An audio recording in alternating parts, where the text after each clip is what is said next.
Gauri, the beauty editor of Tata CliQ. Fragrances have the power to change our mood, transport us to a faraway land. It can help you fall in love with someone, create a special bond with someone, just because scents hold the key to that connection, right? When you smell that note or that smell at a subconscious level, you're instantly reminded of all those memories and connections you've shared with that person or that moment. The beauty of fragrances is that all these experiences are uniquely personal and you choose how to tell that story. I'm so excited to have with me some of the most creative minds of the perfumery industry. We have Matthan, who is a perfumer and also passionate about Indian history and textiles. Thank you, Mamta, for having me here today. I'm just delighted to be here and have this conversation with you. We have Persolaise, who is an award-winning perfume critic and writer.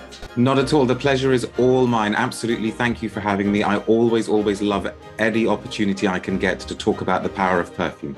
So I want to begin this conversation by asking you, the past year has had a huge impact on our sense of smell and how we perceive fragrances.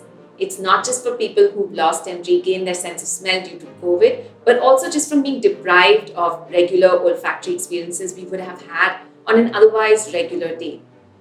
Do you think this has evolved our relationship with fragrances? What do you think about it? Looking at things from a global perspective, the relationship with perfume from country to country varies anyway. Suddenly, because of the pandemic, and as you say, not just because of people getting unwell, but just because of being locked down, suddenly smell became something that people were actually more conscious of.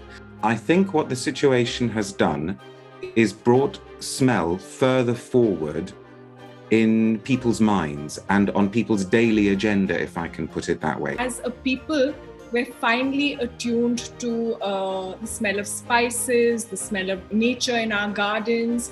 So while the hustle and bustle of the city smells has taken a back seat, I believe that we have entered into a stronger relationship with those sense of smells that are more purposeful and meaningful to us as people.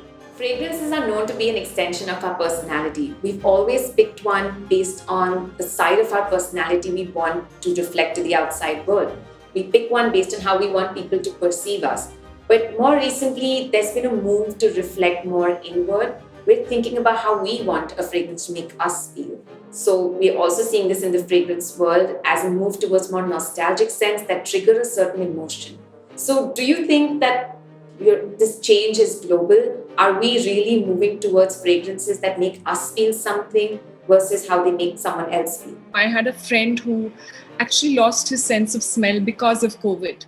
So what I did for him was bottle little experiences that he valued. So for example, the smell of cut grass, the smell of freshly shampooed, a baby who's just had a bath. And the exercise was that he had to smell these every day at certain intervals. So his sense of smell has come back, but he's reverse engineered that entire process. So he's used his mind to recall emotions that have brought those scent experiences back into his life. Everything that you were asking could be summed up by this idea of why do we wear perfume in the first place anyway? What is the point of wearing it? Because we are thinking more consciously about smells and perfume, we now have a wider range of reasons for wearing perfume. And I think that can only be a good thing because it basically means that people are buying more perfumes, wearing more perfumes, building up a perfume wardrobe.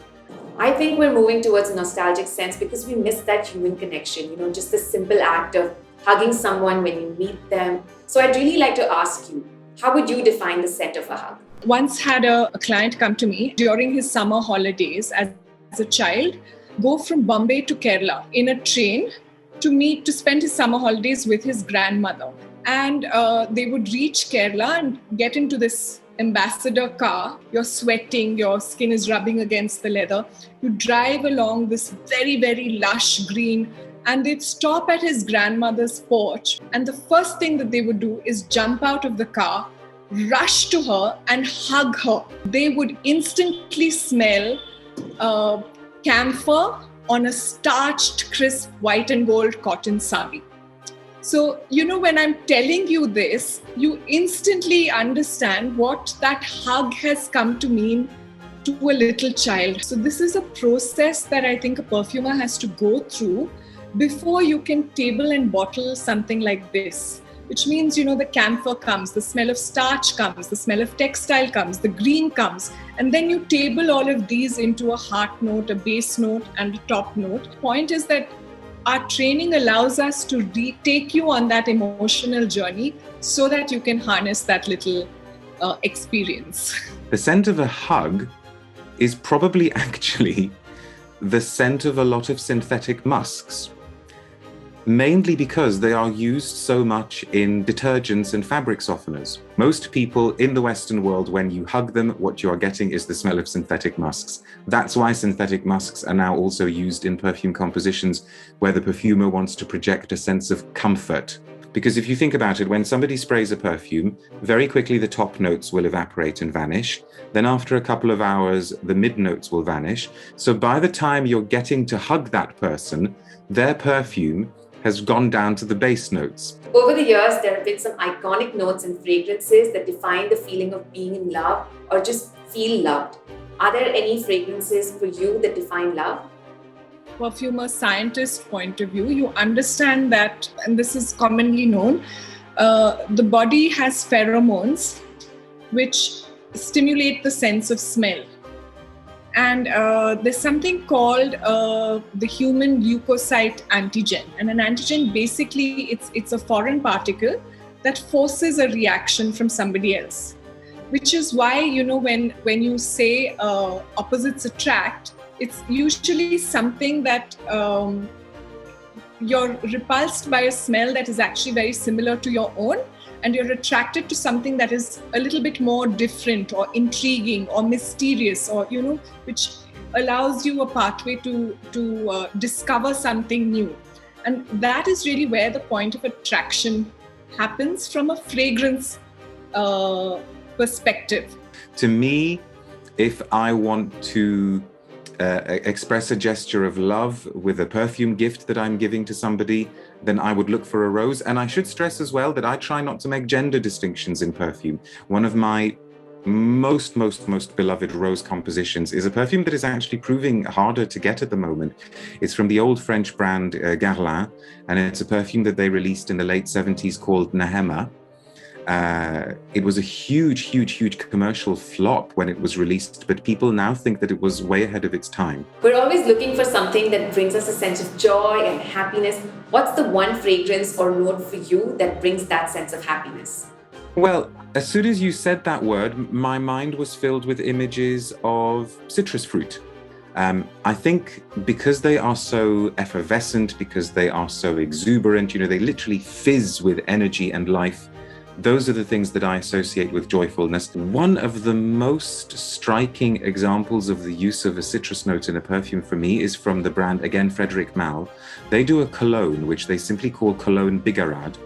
And every single time I smell it, it doesn't matter how many times I smell it, I've been smelling the perfume for years, you would think by now it would not be possible for that perfume to take me by surprise, but every time it does, because each time I smell it, suddenly it feels like right in front of me there is this huge bowl of the freshest citrus fruit you can imagine, of every variety, and it looks as though the oils are just ready to burst and you just want to sink your teeth into this stuff. And then of course all of the other images come rushing as well. The beautiful summer's day with the blue sky and the brilliant sunshine. If you want a quick lift, if you want a quick spritz of happiness, find the scent in your collection that's got the best citrus notes. In India, a history of the attar industry.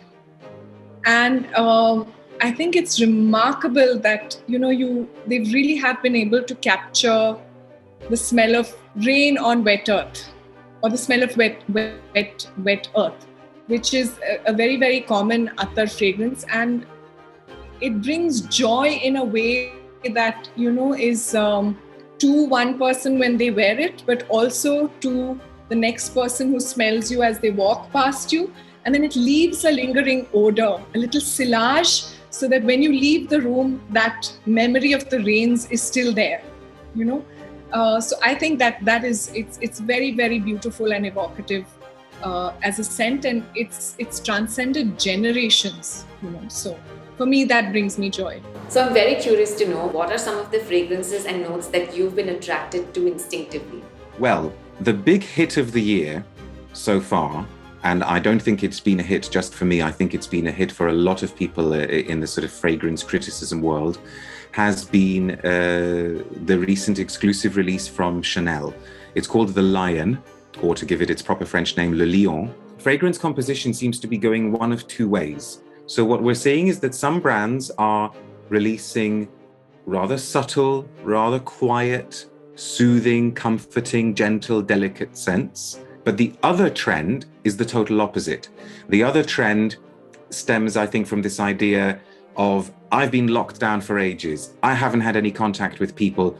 When the doors open, I'm going to be out there and I'm going to be announcing my presence, and people are going to know that I've walked into the room, and I want to chew up life in a way that I have not been able to do for ages.